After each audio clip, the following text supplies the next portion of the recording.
ओम शांति। आज 25 मई 2021। आज बाबा ने मुरली में विनाश के लिए बताया है कि इस ड्रामा में विनाश की भारी नोंद है और विनाश का बड़ा भारी सीन है और सबको शरीर छोड़ना ही है। सब मत्स्यों सदृश जाएंगे, लेकिन तुम बच्चों को एक रस अवस्था बनानी है, सदैव खुशी में रहना है। बाबा ने कहा, जितना आप बाबा को याद करोगे उतने विकर्म विनाश होंगे। Charity begins at home.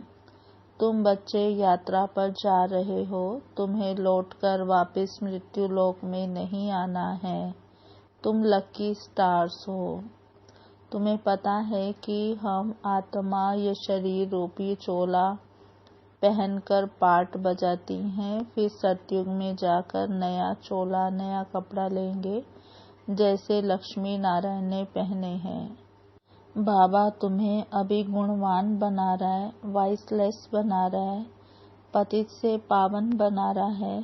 बाबा ने कहा, अगर तुम सेंटर पर या मधुबन में नहीं आ सकते हो तो घर में भी बैठकर बाबा को याद करो।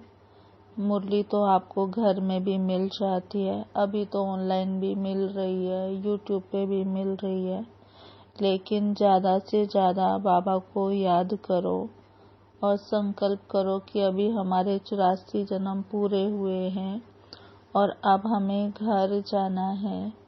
लेकिन जाने से पहले हमें अपनी कर्मातीत अवस्था बनानी है और अपना तन मन धन सब सेवा में सफल करना है, सेवा में मददगार बनना है और सबको बाप का परिचय देना है। बाबा ने कहा, तुम बच्चों को मोह जीत बनना है। सभी आत्माओं से मोह निकालकर एक बाबा में लगाना है। और बाबा ने आज बहुत सुंदर बात कही कि अगर किसी की बुरी बात सुनकर हमारे संकल्प में भी घृणा भाव आ जाता है तो ये भी एक परमत है। और बाबा ने कहा, अपने अंदर के मैंपन को समाप्त करो, निरहंकारी बनो। अब सुनते हैं मुरली विस्तार से। बाबा कहते, मीठे बच्चे, इस ड्रामा के अंदर विनाश की भारी नोंद है। तुम्हें विनाश के पहले कर्मातीत बनना है। प्रश्न है, बाप के किन शब्दों की कशिश सम्मुख में होती है? बाप के किन शब्दों की कशिश सम्मुख में होती है? उत्तर, बाप जब कहते तुम मेरे बच्चे हो तो इन शब्दों की कशिश सम्मुख में बहुत होती है। सम्मुख सुनने से बहुत अच्छा लगता है। मधुबन सब बच्चों को आकर्षित करता है, क्योंकि यहाँ है ईश्वरीय परिवार। यहाँ ब्राह्मणों का संगठन है। ब्राह्मण आपस में ज्ञान की ही लेन देन करते हैं। आज का गीत है, तुम्हारे तीरथ न्यारे हैं, हमारे तीरथ न्यारे हैं। ओम शांति। बाबा ने कहा, बच्चे जानते हैं कि हम अविनाशी यात्रा पर अथवा रूहानी यात्रा पर जा रहे हैं, जिस यात्रा से हम लौटकर मृत्यु लोक में नहीं आएंगे। मनुष्य तो यह बात जानते ही नहीं कि ऐसी भी कोई यात्रा होती है जहाँ से कभी कोई लौटकर आता नहीं है। बाबा कहते, तुम लकी स्टार्स हो, तुमको अभी पता पड़ा है और तुमको ये पक्का याद करना है कि हम आत्मा हैं, हम इस नाटक में पार्ट बजाते हैं। बाबा कहते, दुनिया में जो नाटक होते हैं उसमें ऐसे नहीं कहते कि मुझ आत्मा ने वस्त्र पहनकर पार्ट बजाया, अब घर जाते हैं। बाबा कहते, वो लोग तो अपने को शरीर ही समझते हैं, यहाँ तुम बच्चों को ज्ञान है कि हम आत्मा हैं और हम यह शरीर रूपी कपड़ा छोड़कर दूसरा जाकर लेंगे। हम 84 जन्मों के पुराने कपड़े में हैं। अब हमें ये छोड़कर नई दुनिया में फिर नए कपड़े लेने हैं। जैसे ये लक्ष्मी नारायण ने भी नए कपड़े पहने हैं ना, तो बाबा ने कहा ये तुम्हारी ही राजधानी के हैं, तुम भी जाए ऐसे नए दैवी कपड़े पहनेंगे। यहाँ तो कहते हैं कि मुझ निर्गुण हारे में कोई गुण नहीं। बाप ही फिर ऐसा गुणवान बनाते हैं। बाप कहते हैं मेरा भी पार्ट है, आकर फिर तुमको वाइसलेस बनाता हूँ। यहाँ ये है जीवन बंध धाम रावण राज्य। यह तुम्हारी बुद्धि में है कि हम पतित से पावन, फिर पावन से पतित कैसे बनते हैं। तुम बच्चे जानते हो कलयुग है अंधियारा, रावण राज्य का अब अंत है और राम राज्य की अब आदि होनी है।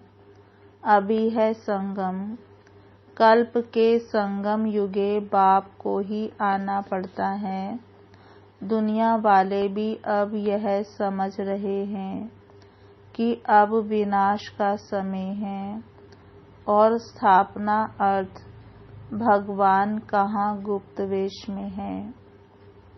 अब गुप्त वेश में तो तुम आत्माएं भी हो। आत्मा अलग है, शरीर अलग है। यह मनुष्य चोला गुप्त वेश है। बाप को भी इसमें आना है।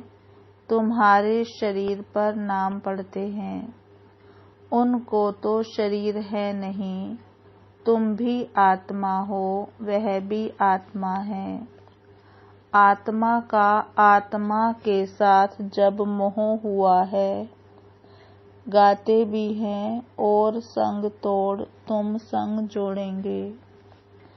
बाबा ने कहा आत्मा का आत्मा के साथ मोह हो गया है, लेकिन अब भक्ति में गाते भी थे कि इस मोह को जो और संग मोह हो गया था उसको तोड़ेंगे और आप संग जोड़ेंगे।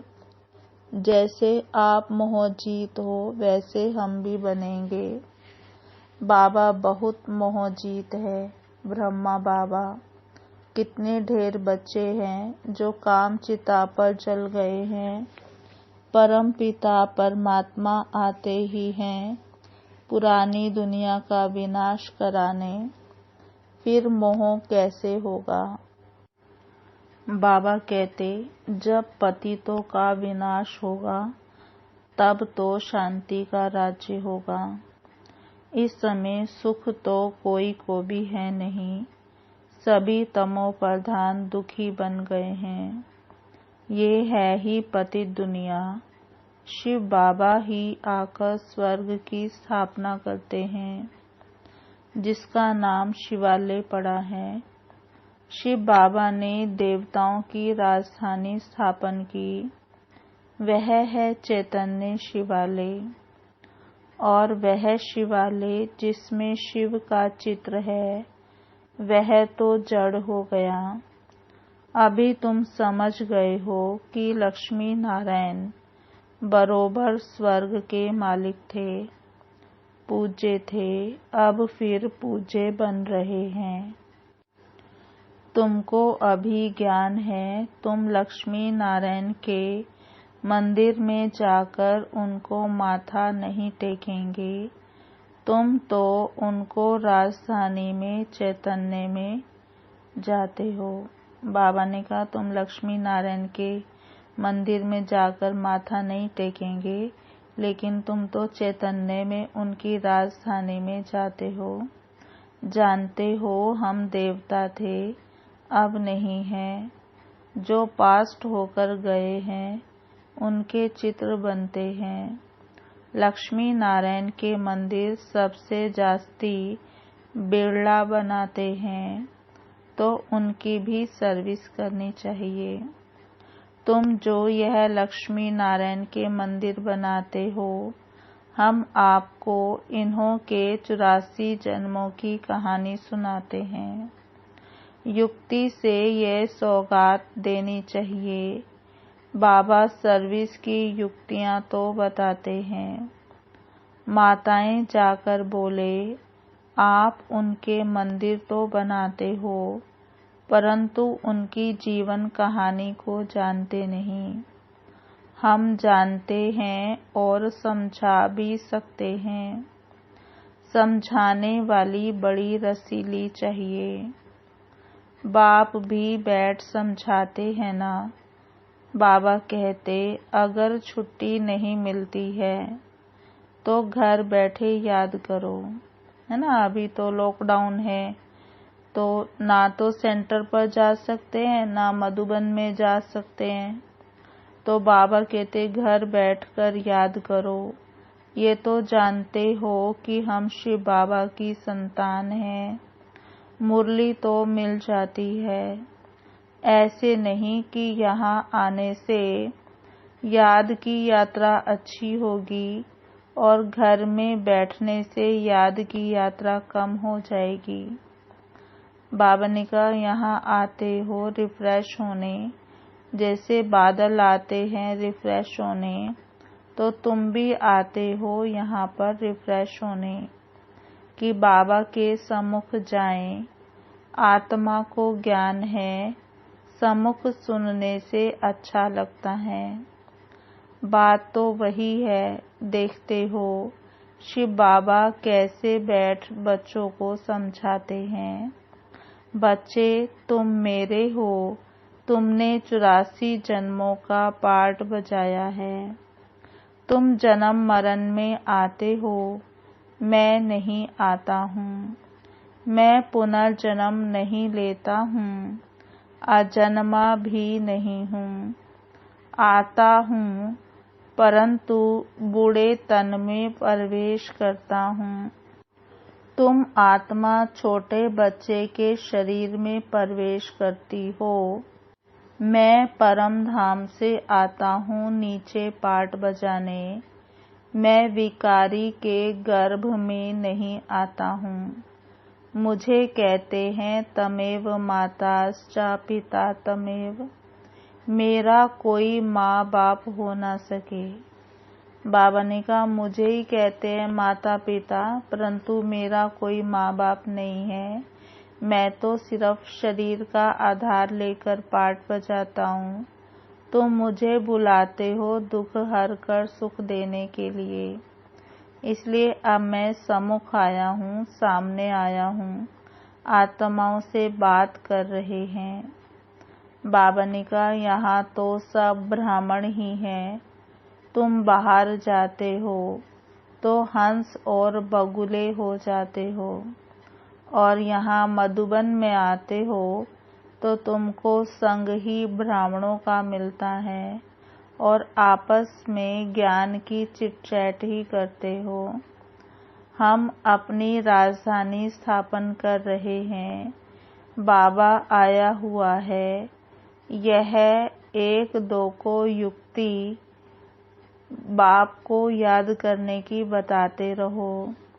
जब भोजन खाते हो तब भी 1-2 को इशारा देते रहो कि शिव बाबा को याद करो। बाबा कहते, यहाँ बहुत बड़ा संगठन है ना। वहाँ तो विकारी साथ में रहते हैं। घर में जाते हैं या दुनिया में जाते हैं तो वहाँ विकारी साथ में रहते हैं, तो उनकी कशिश होती है। और यहाँ बाबा के घर में ऐसे किसकी कशिश नहीं होती। वॉरियर्स के साथ रहते हैं, क्योंकि यहाँ तो हम सभी युद्ध के मैदान में हैं। सभी इकट्ठे रहते हैं संगठन में। बाबा ने कहा, ये भी तुम्हारा कुटुंब है।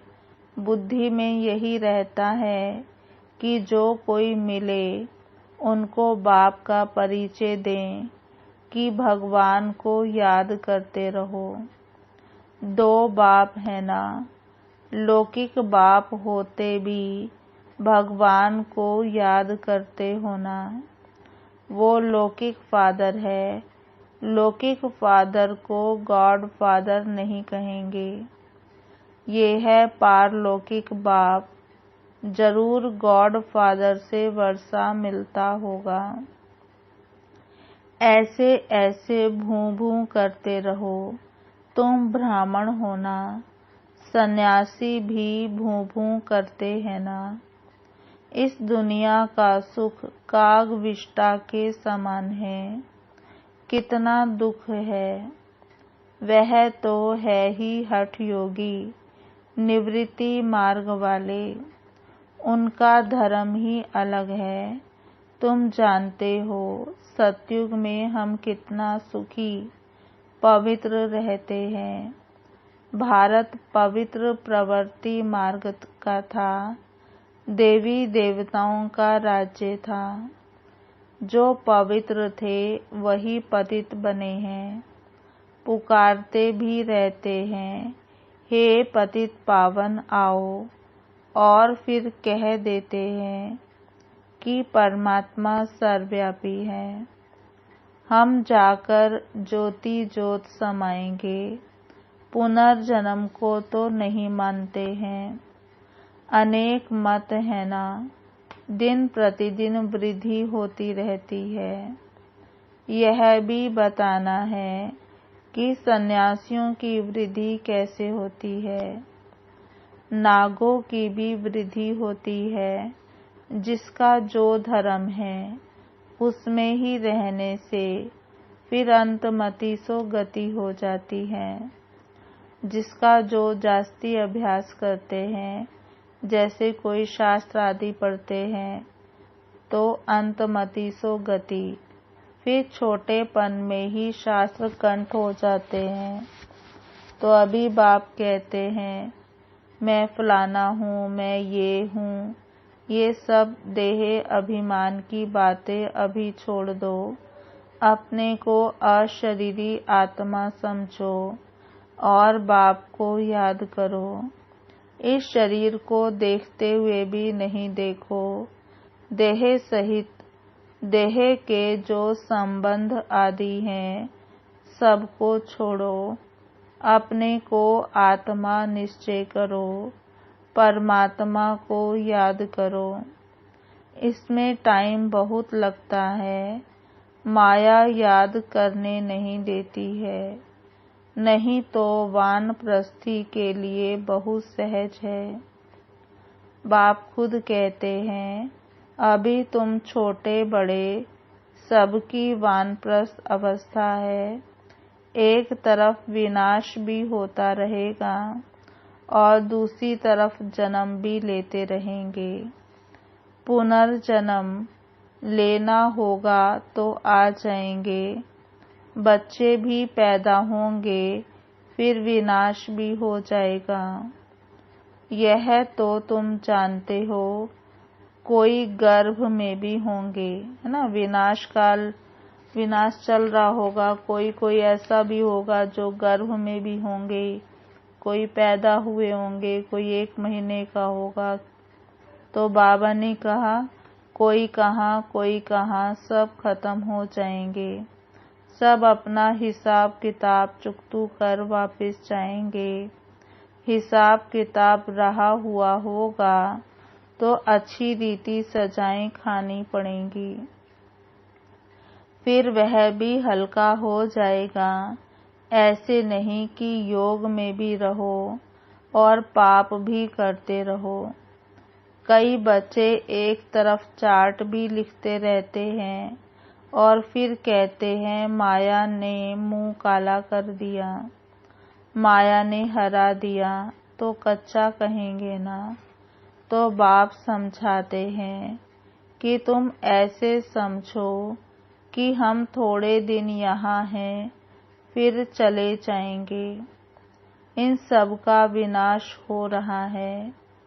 बाप कहते हैं मुझे याद करो तो विकर्म विनाश होंगे।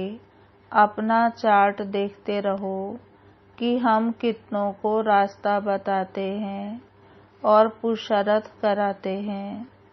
तन मन धन से रूहानी सेवा में मददगार बनना पड़े। अभी समय है, अभी भी मददगार बन सकते हैं, फिर तो चांस नहीं मिलेगा। कहते हैं मन को अमन नहीं कर सकते। बाबा ने कहा आत्मा तो है ही शांत, हम आत्मा अपने परम धाम में जाकर बैठेंगी, कोई दुनिया का संकल्प नहीं आएगा। ऐसे नहीं कि आंखें बंद कर अनकॉन्शियस होना है। ऐसे भी बहुत हैं जो ऐसा सीखते हैं, 10-15 दिन अनकॉन्शियस भी हो जाते हैं। ये अभ्यास करते हैं, फिर इतने समय बाद जाग जाएंगे। जैसे टाइम बॉम्ब्स होते हैं तो उनका भी टाइम होता है, यह इतने घंटे बाद फटेंगे। तो बाबा कहते हैं ऐसे भी बहुत लोग होते हैं जो अनकॉन्शियस हो जाते हैं। लेकिन तुम बच्चों को पता है कि हम योग लगा रहे हैं, और जब तमो प्रधान किचड़ा निकलेगा तब हम सतो प्रधान बन जाएंगे, फिर ये शरीर को छोड़ देंगे। हम अभी योग की यात्रा पर हैं, टाइम मिला हुआ है, फिर ये शरीर छोड़ना ही है, फिर सब खत्म हो जाएगा। टाइम नुधा हुआ है, फिर पिछाड़ी में मच्छरों सदृश शरीर छोड़ेंगे, विनाश होगा। तुम कर्मातीत अवस्था को पाएंगे, फिर विनाश शुरू हो जाएगा। विनाश का बड़ा भारी सीन है, ये ड्रामा में भारी नूद है। तुम जानते हो हमारी अवस्था एक रस रहेगी, खुशी में सदैव हर्षित रहेंगे। ये दुनिया तो खलास होनी ही है। जानते हैं कल्प कल्प संगम युग होता है, तब विनाश होता है। सिर्फ बॉम्ब्स नहीं, नेचुरल क्लैमिटीज भी मदद करती है। तो बच्चों को ये बुद्धि में रहना चाहिए, अभी हमको जाना है। जितना बाबा को याद करेंगे तो विकर्म विनाश होंगे, ऊंच पद पाएंगे। चैरिटी बिगिंस एट होम, कोशिश करना चाहिए। फिर बाबा ने आज भी कन्याओं को याद किया। बाबा कहते कन्या वह जो पियर घर और ससुर घर का उद्धार करे। तो चैरिटी बिगिंस एट होम हुआ ना। सर्विस में लगा रहना चाहिए। बोलो शिव बाबा कहते हैं मुझे याद करो तो वर्षा मिलेगा। सीधी बात है। मुझ अल्फ को याद करोगे तो स्वर्ग का वर्षा तुम्हारा है। विश्व के मालिक तुम बन जाएंगे। अब वर्षा पाना है तो मुझे याद करो। बच्चों का फर्ज है यह पैगाम देना। आगे भी दिया था, बताना है। विनाश सामने खड़ा है। कलयुग के बाद सतयुग आएगा। बाप ही आकर वर्षा देते हैं। रावण नरकवासी बनाते हैं और बाप आकर स्वर्गवासी बनाते हैं। कहानी भारत की है।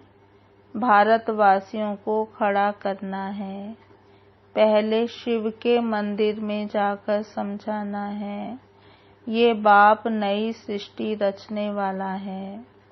कहते हैं मुझे याद करो तो तुम्हारे विकर्म विनाश हो।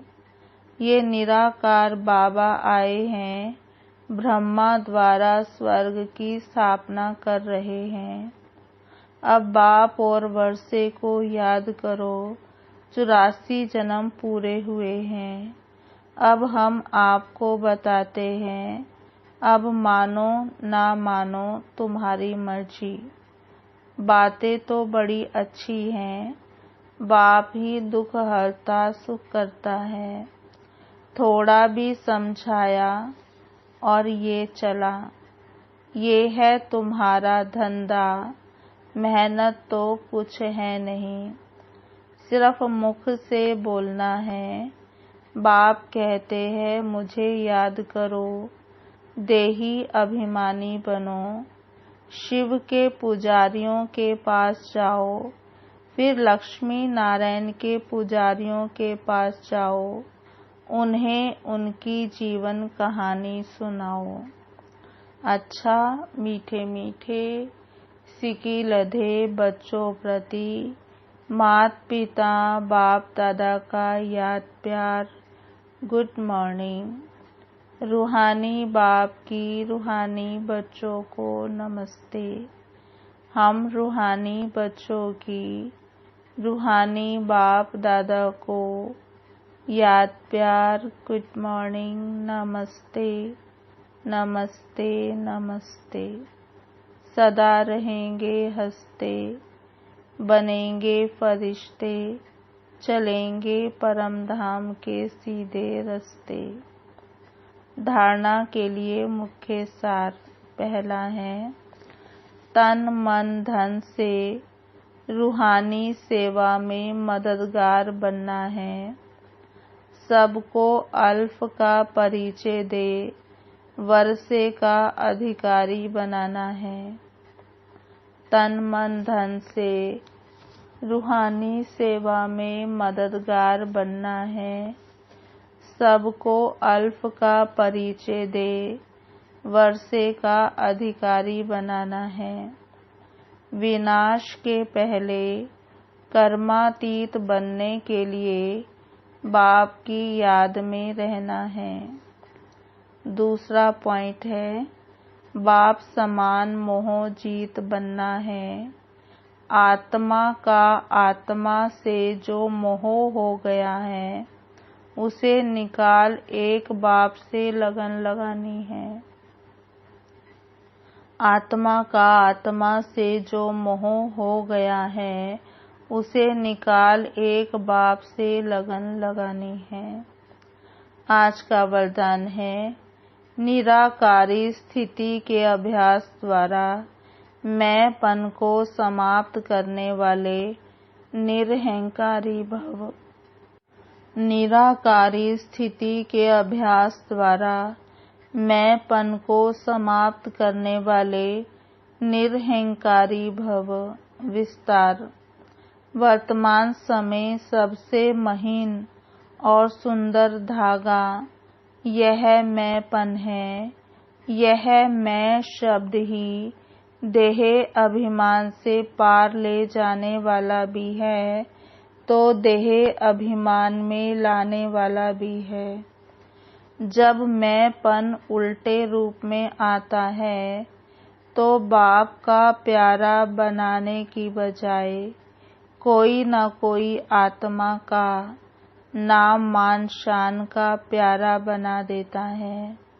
इस बंधन से मुक्त बनने के लिए निरंतर निराकारी स्थिति में स्थित होकर साकार में आओ।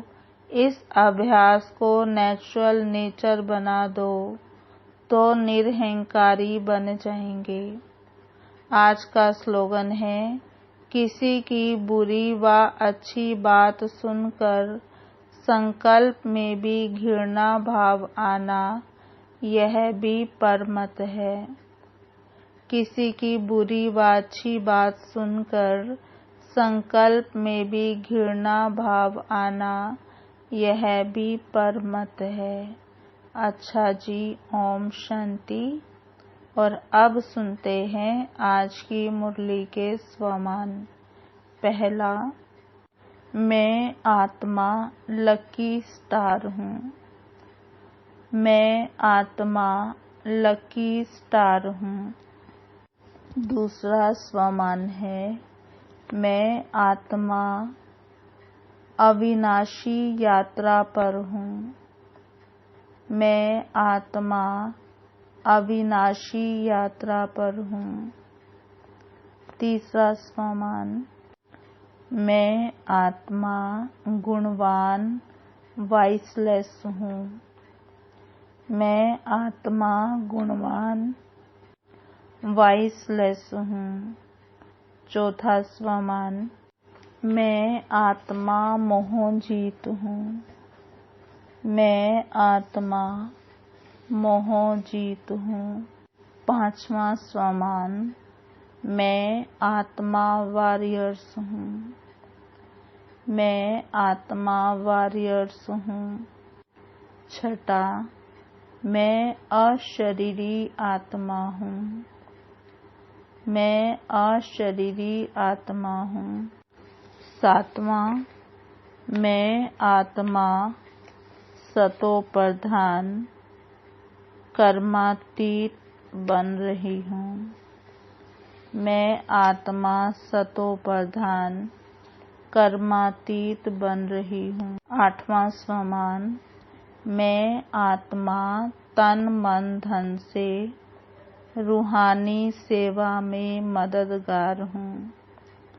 मैं आत्मा तन मन धन से रूहानी सेवा में मददगार हूँ।